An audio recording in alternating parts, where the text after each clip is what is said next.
Si Ate Mimi, kapatid ni Ana, ayan.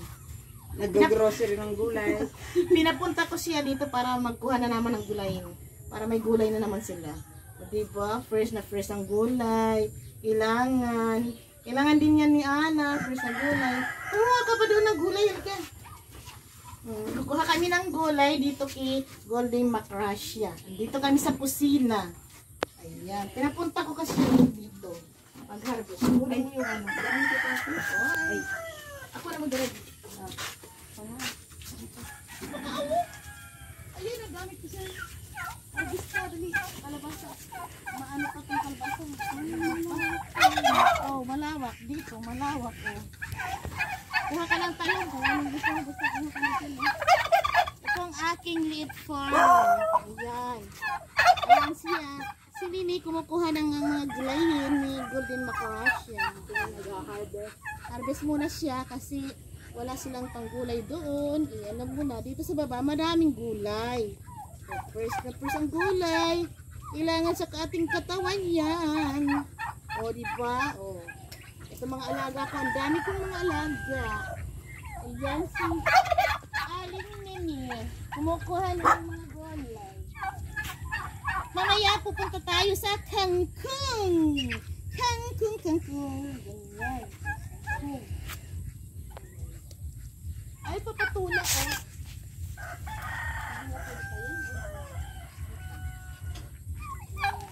Diba?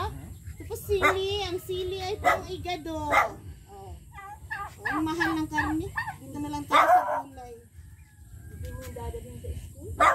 Hindi. Dito rin yun. Aliyan.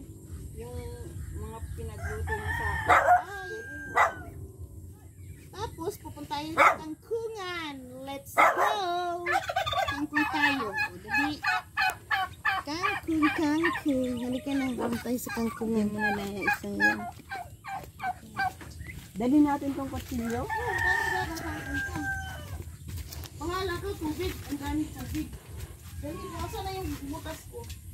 Halika dito, tubig na yung butas ko. Okay lang na nakagamit ako. Ayan. Let's go! Doon tayo sa Cancungan.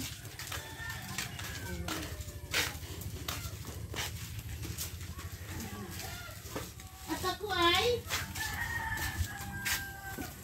ako ay magbubutas. Ikaw ay maglulusbog. Ala, dito tayo sa Cancun. Wala. Wala. Halika, tayo sa Cancungan. Tayo sa Cancun.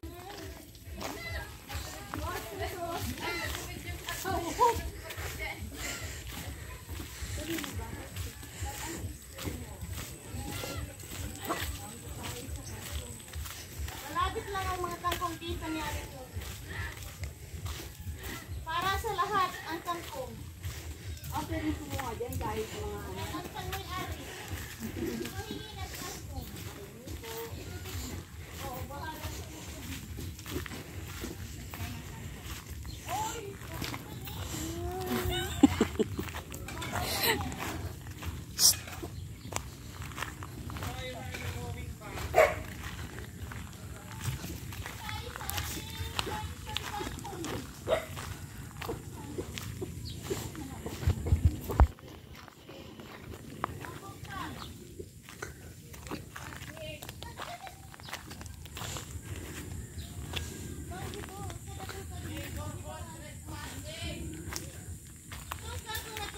sa lahat. Oh, available. Kung sino gusto magkangkong, dito sa ko. Dito ko sa baba. Notebook na, aling. Yan na, si Mimi ay notebook. Namimingit kami dito. Oh, dito na. Harvest lang kayo ng kangkong. Kangkong. Adobo kangkong. Yung isang kangkong. Para sa lahat.